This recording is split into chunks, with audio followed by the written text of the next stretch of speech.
이 시간에는 사도행전 17장 5절부터 13절 말씀까지 읽었습니다. 오늘은 사도행전 110번째 시간으로 부제목은 날마다 성경을 상고하다입니다. 날마다 성경을 상고하다. 자, 우리는 지난 시간에 데살로니가가 마게도냐의 행정수도라 그랬죠. 그래서 굉장히 부유해요. 이 데살로니가를 찾아간 바울 일행은 평소의 습관대로 그곳에 있는 유대인 회당을 제일 먼저 찾아가서 새 안식일 동안 예수 그리스도의 복음을 전했다 그랬습니다. 자, 지난 시간에 바울이 전한 복음의 핵심이 뭐라 그랬죠? 두 가지라 그랬죠. 인간의 죄값을 대신 치르기 위해서 예수님이 반드시 죽으셔야 된다. 그리고 또 인간을 영원히 살리기 위해서 예수님이 죽은 자 가운데서 반드시 다시 사셔야만 된다. 그래서 그 죽으셨다가 다시 사신 예수님만이 그리스도시요 곧 구원자이신 메시아일 수 있다. 이렇게 말씀드렸습니다. 우리 많이 듣는 얘기잖아요. 그런데 놀랍게도 데살로니가에서 바울의 그 설교를 듣고 많은 사람들이 예수님을 구주로 영접하는 거예요. 성경에 보니까 경건한 헬라인의 큰 무리와 적지 않은 귀부인들이 예수님을 구주로 영접했다고 나오고 있습니다. 여러분, 이 데살로니가라는 곳은요, 여러분 그리스 신화 알죠? 그리스 신화. 그 그리스 신화에서 신들이 어디서 살아요? 올림푸스 산에서 살아요. 그런데 그 올림푸스 산이 이 데살로니가하고 약 75km 떨어져 있어요. 그러니까 그렇게 가깝게 있다 보니까 그 어느 도시보다도 이 데살로니가는요, 그리스 신화의 지배를 강력하게 받아요. 우상의 도시다 이 말이죠. 그런데 그런 우상의 도시인 데살로니가에서, 자, 우상이 강력합니다. 돈도 여유가 있습니다. 참 전도하기 어려운 상황이죠. 그런데 그런 데살로니가에서 엄청난 구원의 역사가 일어난 거예요. 이 정말 기적 같은 일이죠. 그런데요, 자, 같은 날, 같은 시간, 같은 장소에서 같은 바울의 설교를 들었는데 다 변화된 게 아니에요. 여러분, 바울이 데살로니가후서 3장 2절에서 뭐라 그랬냐면 믿음은 모든 사람의 것이 아니니라 그랬어요. 믿음은 모든 사람의 것이 아니에요. 똑같은 시간에 똑같은 장소에서 똑같은 말씀을 듣는데 어떤 사람은 믿음이 자라나는가 하면 어떤 사람은 아무 변화도 없어요. 왜? 믿음은 모든 사람의 것이 아니거든요. 자, 그런데 자, 본문 5절 보겠습니다. 시작. 그러나 유대인들은 시기하여 저자의 어떤 불량한 사람들을 데리고 떼를 지어 성을 소동하게 하여 야손의 집에 침입하여 그들을 백성에게 끌어내려고 찾았으나, 자, 그렇게 은혜 받는 사람들이 있는 반면에 한 무리의 유대인들이 바울의 설교를 듣고서 내가 설교할 때는 별일도 안 일어났는데 저렇게 많은 사람들이 변하네? 그래가지고 바울에 대하여 시기심을 가지고 어떻습니까? 저자의 어떤 불량한 사람들, 이 사람들을 동원했다 그래요. 우리말로 저작거리 그러면 어디예요? 시장, 그죠? 사람들 많이 모이는 곳. 이 저자라고 번역된 헬라어가 아고라이오스인데, 이 아고라이오스는요, 옛날 그리스에서 사람들이 모여가지고 회의도 하고 장사도 하고 재판도 하는 광장이 있어요. 그 광장을 뭐라고 부르냐? 아고라라고 불러요. 그 아고라를 말하는 거예요. 그러니까 그 지역의 중앙 광장이라는 거죠. 그러므로 유대인들이 이 아고라에서 동원한 불량배들이란 요즘 말로 말하면 데살로니가의 아고라를 장악하고 있는 조직폭력배예요. 예. 그 조직폭력배를 고용해가지고 어떡합니까? 떼를 지어서 시가지를 누비면서 소동을 벌이는 거예요. 공포 분위기를 조성하는 거죠. 왜냐하면 이제부터 우리가 하는 일에 대해서 방해 말라 이 말이죠. 예. 자, 근데 이 일을 꾸미는 유대인들이 하나님을 알지 못하는 이방인이 아니에요. 이 유대인들은 하나님의 선택된 백성이라고 자부심을 가져요. 누구보다도 자기는 하나님을 잘 알고 있고 또 하나님을 잘 믿고 있다고 생각하는 사람이에요. 그런데 그 마음이 시기심에 사로잡히니까 어떡합니까? 아고라의 조직폭력배를 동원해가지고 야손이라는 사람의 집에 쳐들어갑니다. 이 야손이라는 사람의 집은 어디냐면 바울 일행이 숙소로 삼고 있는 곳이에요. 그러니까 거기 왜 쳐들어갔냐? 바울 일행을 붙잡아 오려고.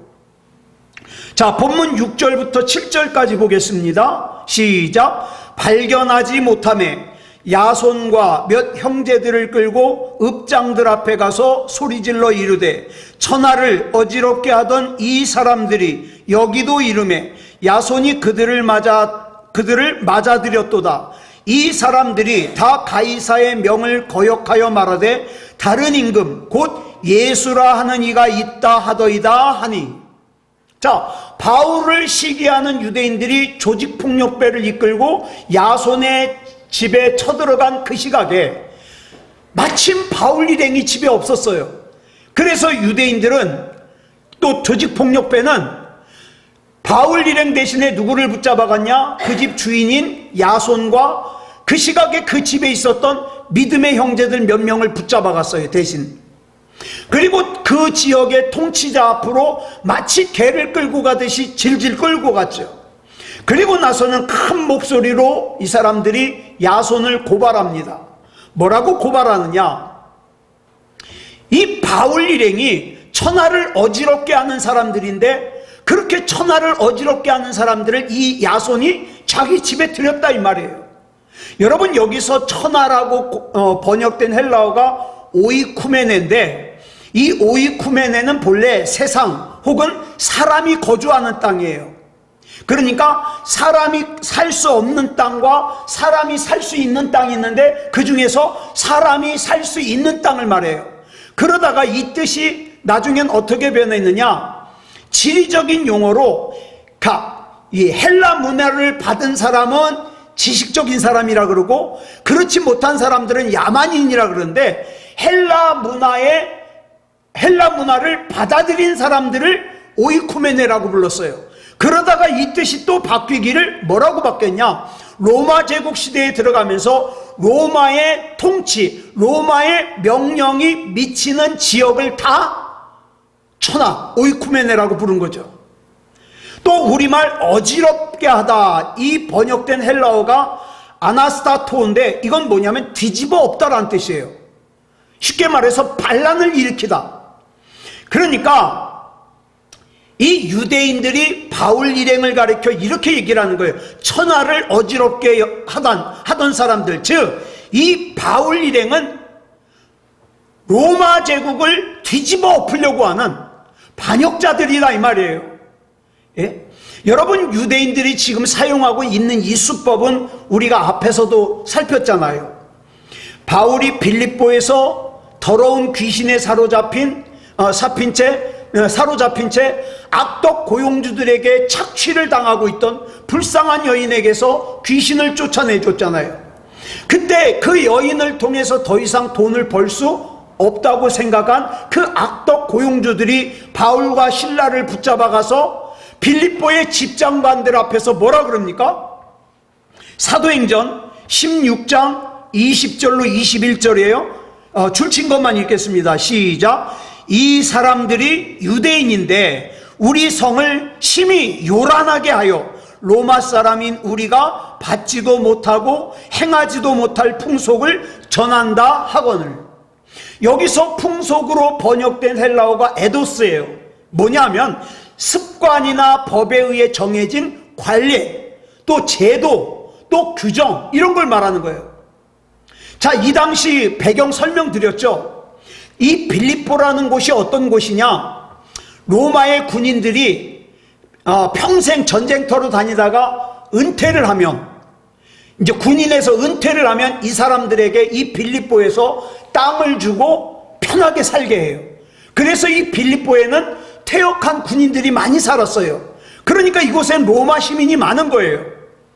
자, 그러다 보니까 이 빌립보 사람들은 무슨 생각을 가지고 있냐? 우린 로마인이다. 에? 로마 제국의 수도인 로마나 우리나 똑같다. 그래가지고 로마인으로서의 자부심이 대단해요. 그런데 지난번에 말씀드렸죠? 그 로마에서 유대인들이 반란이 일어나가지고요, 로마 시민권이 없는 유대인들은 다 추방시켰어요. 그래가지고 이 로마인들은 유대인들을 굉장히 싫어해요. 그런데 이 빌립보에 지금 유대인들이 왔다는 거예요. 그 반란자들이 왔다는 거예요. 뭐 하려고? 로마의 관례와 제도와 규정을 허물어뜨리려고. 사실은 그게 아니라 자기가 돈벌이로 하던 그 귀신 들린 여자에게서 귀신을 쫓아내준 건데, 이 바울과 실라에게 정치적인 올가미를 씌운 거예요. 자, 이 빌립보의 악덕 고용주들이 바울과 실라에게 거짓 모함으로 정치적인 올가미를 씌운 진짜 이유가 뭐예요? 바울 때문에 불이한 수입을 더 이상 얻을 수가 없잖아요. 데살로니가의 유대인들이 조직폭력배를 고용해가지고 이 바울을 갖다가 지금 정치범으로 몰고 있는데, 진짜 이유는 뭐예요? 바울이 자기보다 잘났거든요. 사람들이 자기보다 바울을 더 좋아하거든요. 그러니까 이 교활한 유대인들이 조직폭력배까지 동원해가지고 바울 일행을 로마 황제를 거역하는 반역자로 몰아붙이는 거죠. 그러다 보니까 이 바울 일행에게 숙소를 제공한 야손과 그 집에 있던 믿음의 형제들 역시 무사할 수 있어요, 없어요? 무사할 수 없죠. 반역자를 도와줬는데.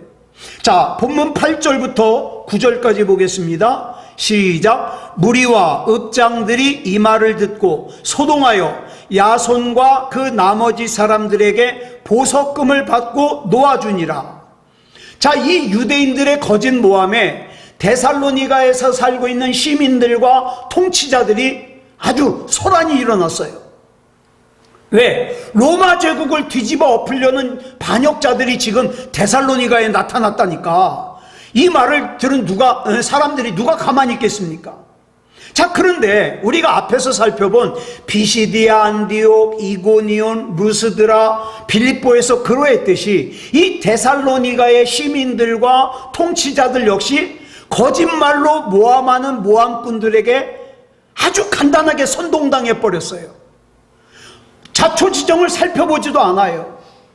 이 데살로니가의 통치자들은 외지인이자 뜨내기인 바울 일행의 소재를 파악할 수 없게 되자, 그들을 잡을 수 없게 되자, 바울 일행을 더 이상 바울 일행이 문제를 일으키지 못하도록 조치를 취하는데, 그 조치가 뭐냐?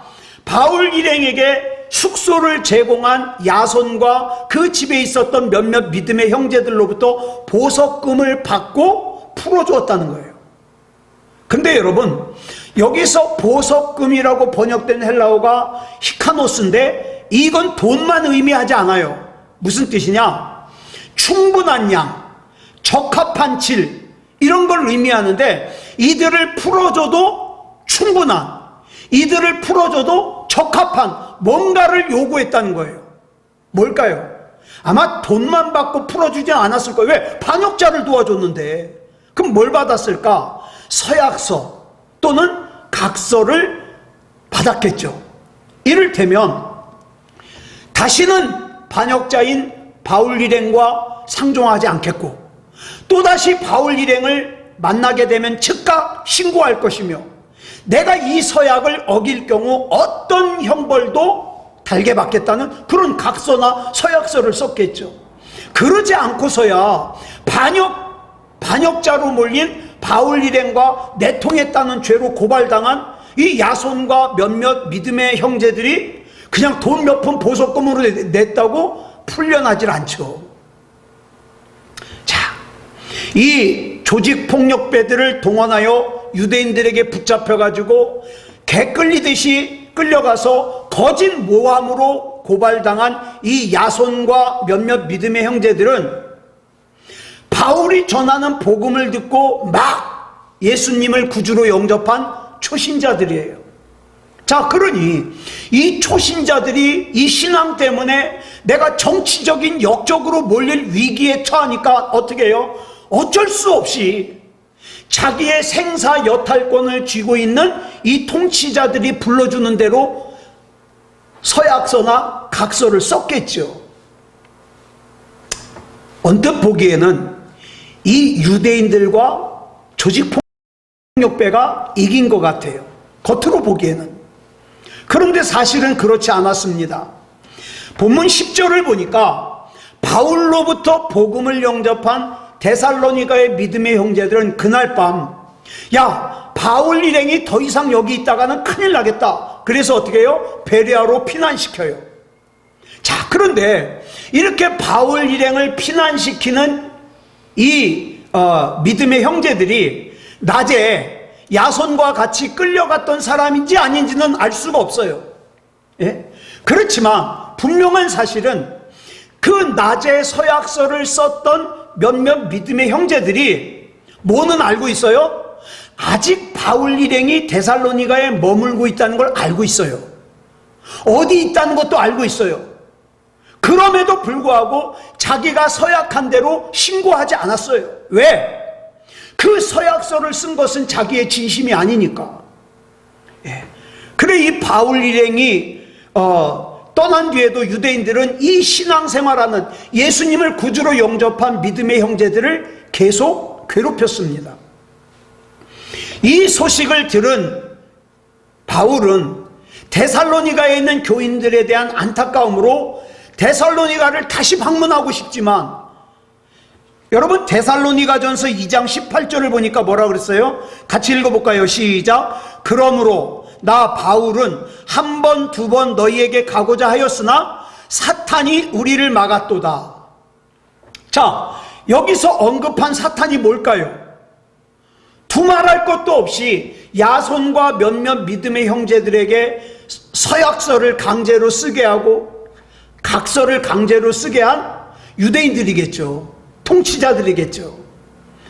자, 그러니까 이 바울이 데살로니가에 갔다가는 어떻게 해요? 바울 때문에 그 사람이, 그 믿음의 형제들이 어려움에 빠질 게 분명하니까 바울이 데살로니가로 가려는 그 마음을 한 번, 두 번 접었다는 거예요. 포기했다는 거예요. 그 대신에 데살로니가 전서 3장 2절을 보니까 바울이 아테네에서 디모데를 데살로니가로 보냅니다. 디모데를. 왜? 자기를 대신해서 데살로니가 교인들의 믿음을 북돋아주게 하기 위해서. 그리고 바울은 데살로니가 교인들에게 데살로니가 전서, 데살로니가 후서 이 편지를 보내요. 그래가지고 격려합니다. 여러분, 우리가 어려움을 당할 때 많이 읽는 성경이 뭐예요? 시편이고 또 데살로니가 전서, 데살로니가 후서예요. 예. 격려가 나와요. 이렇게 환난 가운데서도 믿음을 지킨 데살로니가 교인들은 마게도냐와 아가야 지역에서 마침내 모든 그리스도인들의 본이 되었고, 그들의 아름다운 믿음의 소문이 바울의 귀까지 들려지게 된 거죠. 얼마나 좋았을까요? 이것을 데살로니가전서 1장 6절로 7절에서 이렇게 기록하고 있습니다. 시작. 또 너희는 많은 환난 가운데서 성령의 기쁨으로 말씀을 받아 우리와 주를 본받은 자가 되었으니, 그러므로 너희가 마게도냐와 아가야에 있는 모든 믿는 자의 본이 되었느니라. 얼마나 바울이 좋았을까요? 예? 복음의 씨가 심겨지고 신앙의 모범이 될 수 있는 성도들이 생겼으니까. 자, 우리 이어서 본문 10절 보겠습니다. 시작. 밤에 형제들이 곧 바울과 실라를 베레아로 보내니 그들이 이르러 유대인의 회당에 들어가니라. 자, 밤이 될 때까지 바울 일행은 데살로니가를 떠나지 않고 데살로니가 어딘가에 있었습니다. 왜? 밝을 때 나가다가 바울을 시기하는 유대인들이나 조직폭력배에게 걸리면 어떻게 해요? 큰일 나니까. 그래서 지금 이 유대인과 조직폭력배가 바울 일행을 찾아다닌다는 걸 알고 믿음의 형제들 가운데 누군가가 바울 일행을 피신시켰어요. 이렇게 바울 일행이 이제 잠시 피해 있다가 날이 어두워져서 다른 곳으로 옮겼는데 그곳이 어디냐? 데살로니가에서 서쪽으로 약 80km 떨어진 베레아라는 곳이에요. 이제 이 베레아라는 곳이 참 중요해요. 80km면 걸어서 3일길이에요. 이 3일길을 걸어 베레아로 피신한 바울 일행은 베레아에 도착해서도 역시 평소의 습관대로 어디를 찾아 들어갔냐? 회당을 찾아 들어갔어요. 왜? 좀 더 많은 사람들을 만나기 위해서. 그리고 역시 베레아에서도 많은 사람들이 바울로부터 복음을 영접하고 그리스도인이 되었습니다. 그런데 이 베레아에서도 얼마 지나지 않아 소동이 일어나게 돼요. 자, 본문 13절 보겠습니다. 시작. 데살로니가에 있는 유대인들은 바울이 하나님의 말씀을 베레아에서도 전하는 줄을 알고 거기도 가서 무리를 움직여 소동하게 하거늘. 데살로니가에 있던 유대인들이 바울이 베레아로 갔다는 소식을 듣고 거기까지 쫓아가는 거예요. 베레아에서 데살로니가에서 베레아는 80km 정도 떨어졌다 그랬어요. 거기까지 쫓아가요. 그리고 바울을 해치기 위해서 베레아 사람들을 역시 선동하고 소동을 일으켰습니다. 이 유대인들의 기세가 얼마나 살기등등한지 본문 14절에 이렇게 기록하고 있어요. 우리 줄친 것만 시작. 형제들이 곧 바울을 내보내어 바다까지 가게 하되. 여기서 바다는 항구를 뜻해요. 그리고 믿음의 형제들은 항구에서 바울과 함께 배를 타고 아가야에 속한 아덴까지 같이 동행합니다.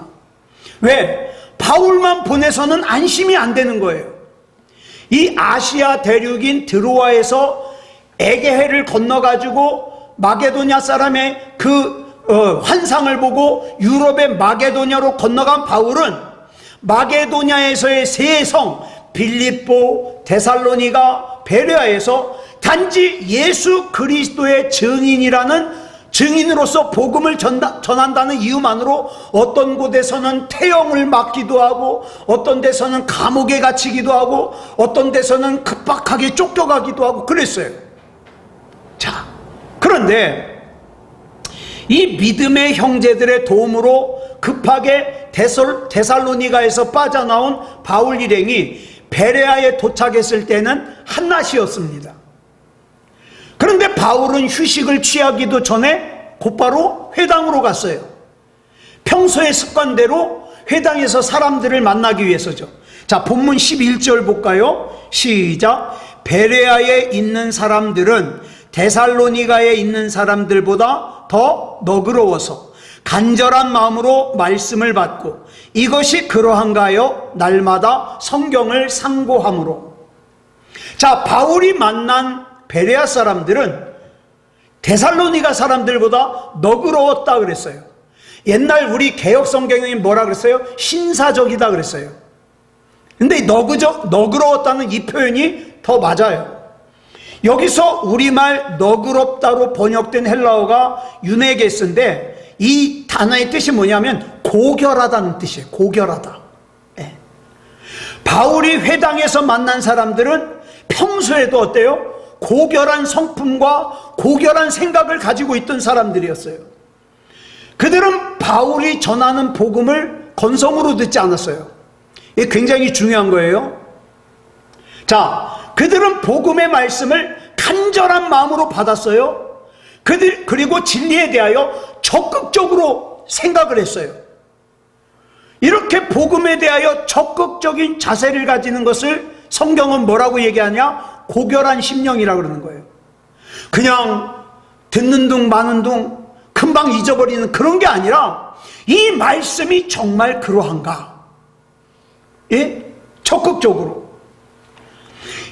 이 베레아 사람들은 바울이 전하는 복음의 말씀을 간절한 마음으로 받는 것으로 그치지 않았어요. 그 다음에 보면 뭐라 그랬어요? 이것이 그러한가 하여 날마다 성경을 상고함으로. 여러분, 바울의 설교의 내용이, 자, 상고한다는 게 뭐냐면, 바울이 지금 하나님의 말씀이라고 전하고 있는데 이 말이 진짜 성경의 내용과 맞는가? 네. 어떤 청년이 신천지를 다녔나 봐요. 근데 이 청년이 좀 똑똑한 청년인 것 같아. 아주 혼란에 빠졌어요. 그 아는 사람들도 거길 많이 다니는데 왜 여기는 요한계시록만 하냐는 거예요. 요한계시록만. 왜냐하면 요한계시록은 자기네들 맘대로 뜻을 바꿀 수 있거든요. 그래가지고 요한계시록만 하는 거예요. 여러분 보세요. 신천지의 모든 설교는 다 요한계시록이에요. 네, 요한계시록. 자, 그런데 자 보세요. 이 베레아 사람들은 바울이 설교하는 걸 가만히 듣더니 성경을 상고했다. 이 당시에 성경은 신약이 없잖아요. 구약만 있는데, 자, 이 구약의 성경에서 나오는 메시아에 대한 말씀과 저 바울이 얘기하는 메시아에 대한 얘기가 맞나? 아니면 딴 얘기하나? 상고했다는 거예요. 상고하다는 게 뭐예요? 상세하게 고찰했다. 아주 자세하게 고찰했다는 뜻이에요. 예. 자, 보세요. 그들은 바울이 전하는 예수, 즉 인간의 죗값을 대신 치르기 위해서 반드시 죽어야만 했고 또 영원히 살리기 위해서 반드시 부활하셔야만 했던 나사렛 예수가 그리스도요 메시아라는 이 사실에 대해서, 그러면 구약 성경에서는 메시아에 대해서 뭐라고 있냐? 고찰한 거예요. 아주 깊이 있게. 예. 예수님은 로마 황궁의 황궁이 아니라 외양간에서 태어나셨잖아요. 예. 로마 제국의 변방 중에 변방인 갈릴리 사람들과 어울려 살았어요. 자, 그런데 그런 예수님이 구약 성경이 증언하는 여호와 하나님의 독생자가 맞는가? 그걸 확인하려고 성경을 깊이 고찰한 거예요. 여러분, 우리말 상고하다, 상세하게 고찰하다로 번역된 헬라어가 아나크리노인데, 아나크리노, 이게 무슨 뜻이냐? 탐색하다, 예? 깊이 생각하다, 깊이 질문하다, 깊이 조사하다, 이 뜻이에요. 공통적으로 들어가는 게 뭐예요? 깊이예요. 깊이. 예. 이 깊은 생각이 수반되지 않고서는 현실화될 수가 없는 단어들이에요. 그들이 날마다 성경을 그렇게 깊이 생각한 것은 단순히 성경에 대한 지적 호기심을 풀기 위해서가 아니에요. 신학적 흥미를 충족시키기 위함도 아니에요. 자, 본문 12절 볼까요? 시작. 그 중에 믿는 사람이 많고 또 헬라의 귀부인과 남자가 적지 아니하나. 그들이 성경을 날마다 깊이 생각한 것은 구약 성경이 전하는 하나님의 말씀, 또 구약 성경이 설명하는 메시아 예수 그리스도의 복음을 믿기 위해서예요. 오늘날 우리가 이 땅에서 살고 있을 때 우리의 삶을 다 무엇으로 우리를 비춰봐야 돼요? 하나님 말씀으로. 이게 상고하는 거예요. 내가 지금 어떤 생각을 해야 되는가? 하나님의 말씀으로 상고해야 돼요. 내가 지금 어떤 결정을 내려야 되는가? 하나님의 말씀으로 상고해야 돼요. 구원받은 사람으로서 어떻게 살아야 되는가? 하나님의 말씀으로 상고해야 돼요. 예. 자, 바울의 설교를 듣고 예수님을 구주로 영접한 사람들은 유대인들만이 아니에요. 여기도 나오지만 헬라인인데 유대교로 개종한 사람들도 있고요, 귀부인들도 있어요. 귀부인들은 뭐예요? 남편이 굉장히 직급이 높은 사람들이에요. 예? 귀족이죠, 귀족. 자, 바울이 전하는 복음을 듣지 않았으면 모르려니와 바울의 설교를 듣고 성경을 깊이 생각하면 생각할수록 저 바울이 전하는 예수가 메시아가 맞네? 그리스도가 맞네? 그러면 나는 이 예수 그리스도와 하나님의 말씀을 쫓아서 살지 않을 수가 없잖아요. 예. 여러분 집에서 성경을 얼마나 읽으십니까? 여러분, 성경을 읽는다는 것은 내가 예수님을 얼마나 사랑하는가와 연관이 깊어요. 한 아름다운 아가씨가 친구로부터 책을 한 권 선물 받았어요. 그래서 호기심을 가지고 읽는데 이 책이 재미가 없어요. 그래가지고 구석에다가 그냥 처박아 놨어요. 그런데 얼마 후에 이 여성이 어떤 모임을 갔는데 굉장히 잘생긴 남자가 하나 있는 거예요. 근데 이 잘생긴 남자의 이름이 우드래요, 우드. 근데 자기가 얼마 전에 선물 받은 그 책의 저자가 우드거든요. 그래가지고 어떻게 한번 수작이나 걸어볼까 하고, 말이나 한번 붙여볼까 하고, 자, 가까이 가서, 제가 얼마 전에 책을 한 권 읽기 시작했는데, 조금 읽다가 재미없어서 처박아뒀으면서, 제가 얼마 전에 책을 한 권 읽기 시작했는데, 세상에, 그 책의 저자가 당신하고 똑같은 우드예요. 그랬더니 그 청년이 웃으면서, 우연이 아닙니다. 제가 바로 그 책을 썼습니다. 그날 저녁 집으로 돌아온 이 아가씨가 집 방구석에 처박아뒀던 우드라는 이 잘생긴 남자가 쓴 책을 갖다가 읽기 시작했는데, 오메, 얼마나 이 책이 재미있는지 몰라요. 이 책을 읽으면서 그 잘생긴 작가인 우드의 정신세계도 들어가보고 얼마나 재밌는지 몰라요. 그래가지고 하루 사이에 다 읽어버렸어요. 그 후에 이 여성이 그 우드라는 작가와 결혼을 했다는 겁니다. 여러분 보세요. 어떻게 그렇게 재미없던 책이 하루아침에 재미있는 책으로 변할 수 있었을까요? 책을 쓴 사람과 사랑에 빠졌기 때문이에요. 성경도 마찬가지예요. 성경의 저자이신 하나님과 사랑에 빠지잖아요. 그러면 성경의 내용이 정말 좋아요. 너무너무 귀해요. 이 말씀은 나한테 주시는 말씀이구나. 너무 좋아요. 그런데 하나님과 사랑에 빠지지 않으면 자고 싶을 때 성경 봐요. 왜? 성경 보면 잠이 잘 오니까. 여러분, 신명기 10장 12절로 13절을 보면 이런 말씀이 나와요. 시작. 이스라엘아, 내 하나님 여호와께서 내게 요구하시는 것이 무엇이냐?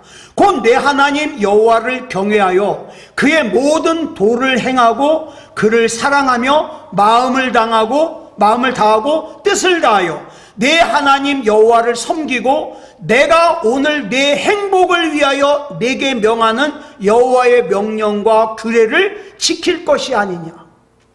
여러분, 여기 보니까 하나님께서 우리에게 말씀을 주신 이유가 뭐라고요? 우리 행복하라고. 네?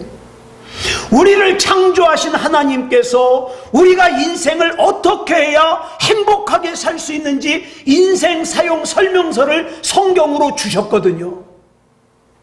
이 말은 또 무슨 뜻이에요? 이 하나님의 말씀 외에 우리 인생을 행복으로 끌어갈 수 있는 것이 없다는 뜻이에요. 그렇다면 지금 현재 하나님의 말씀대로 살지 않고서야 내 인생이 어떻게 끝까지, 우리 가정이 어떻게 끝까지 행복할 수 있겠습니까? 그래서 갈라디아서 6장 7절로 8절에서 이렇게 말씀하고 있어요. 시작. 스스로 속이지 말라. 하나님은 업신여김을 받지 아니하시나니 사람이 무엇으로 심든지 그대로 거두리라. 자기의 육체를 위하여 심는 자는 육체로부터 썩어질 것을 거두고 성령을 위하여 심는 자는 성령으로부터 영생을 거두리라. 아멘. 씨를 뿌리지도 않고 추수하려고 하는 농부에게 사람들은 뭐라 그래요? 바보라 그러죠. 어리석다 그러죠. 마찬가지로 육체의 욕망을 쫓아 사느라고 진리의 씨를 뿌리지도 않은 사람이 나는 진리의 열매를 거둘 거야, 자기를 속이는 사람이에요. 하나님을 속이는 사람이에요. 내가 하나님의 말씀대로 살지도 않고 하나님의 말씀을 가까이 하지도 않고 나는 행복할 거야, 이것처럼 어리석은 사람이 어딨냐는 거죠. 그래서 사도 바울이 디모데 후서 2장 7절에서 이렇게 권면해요. 같이 읽어볼까요? 시작. 내가 말하는 것을 생각해 보라. 주께서 범사에 내게 총명을 주시리라. 여러분, 여기 굉장히 중요한 거 나와요.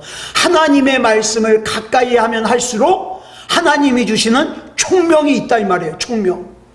예. 바울이 전한 주님의 복음을 깊이 생각하면서 상고하고 내가 어떻게 살아갈까? 나의 인생의 후반전을 어떻게 살아갈까? 하나님의 말씀에 비추어 볼 때 하나님께서 내 안에 총명으로 채워주신다는 거예요. 총명으로. 사랑하는 여러분, 저와 여러분이 사는 이 세상은요, 정말 인간적으로 똑똑한 사람들도 잘 앞날을 몰라요. 그렇기 때문에 저와 여러분은 하나님이 주시는 총명이 필요해요. 하나님이 주시는 위로가 필요해요. 하나님이 주시는 힘이 필요해요. 하나님이 분명히 말씀하셨잖아요. 내가 이 말씀을 너에게 준 것은 너를 행복하게 하려고 하는 거예요. 그러면 나를 행복하게 하는 길인 하나님의 말씀을 깊이 상고해야죠. 그렇죠? 그래서 앞으로 얼마 남지 않은, 며칠 남지 않은 이 금년에 신약이라도 한번 보자는 거예요. 읽어 해치우는 게 아니라 좀 깊이 있게. 예.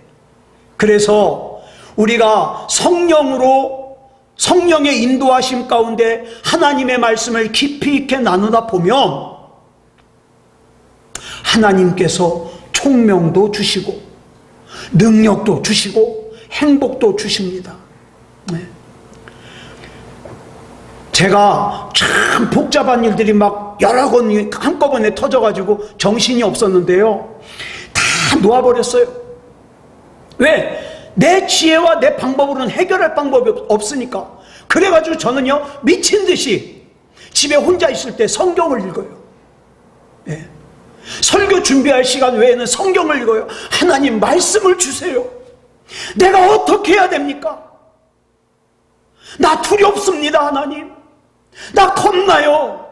나 무기력해요. 하나님 붙잡아 주세요. 성경을 읽어요. 그 성경 속에서 위로를 받고, 성경 속에서 하나님의 인도하심을 받고, 지금 뭐 아직도 있는 문제들이 있지만 마음이 편해요. 왜? 이건 내가 해결할 수 있는 것이 아니니까 하나님께 다 맡기는 거예요. 나조차도 하나님이 오라 하시면 아멘, 그렇게 갈 생각으로. 사랑하는 여러분, 하나님의 말씀을 상고하는 거 중요합니다. 그래서 삼위일체 하나님 앞에 인도함 받는 귀한 저와 여러분이기를 그리스도 예수님의 이름으로 축복합니다. 기도하겠습니다. 사랑의 아버지 하나님, 감사합니다. 오늘도 사도행전을 통하여 바울의 두 번째 전도 여행을 우리가 따라가 보고 있습니다. 가는 곳마다 복음을 전하는 것 때문에 핍박을 받았지만 바울 일행은 주눅들지 않았습니다. 특별히 베레아 사람들은 바울의 설교를 듣고 바울이 전하는 복음을 듣고 그냥 듣는 것으로 그치지 않고 하나님의 말씀에 비추어서 그 말이 맞는가 맞지 않는가 또 나에게 적용하면서 상고했다고 그랬습니다. 하나님, 하나님의 말씀을 더욱더 가까이 하기 원합니다. 하나님 말씀 가까이 할 때 총명도 주시고 행복도 주시고 능력도 주시옵소서. 우리 주님께서 붙잡아 주실 줄 믿사오며 그리스도 예수님의 이름으로 간절히 기도드렸사옵나이다. 아멘.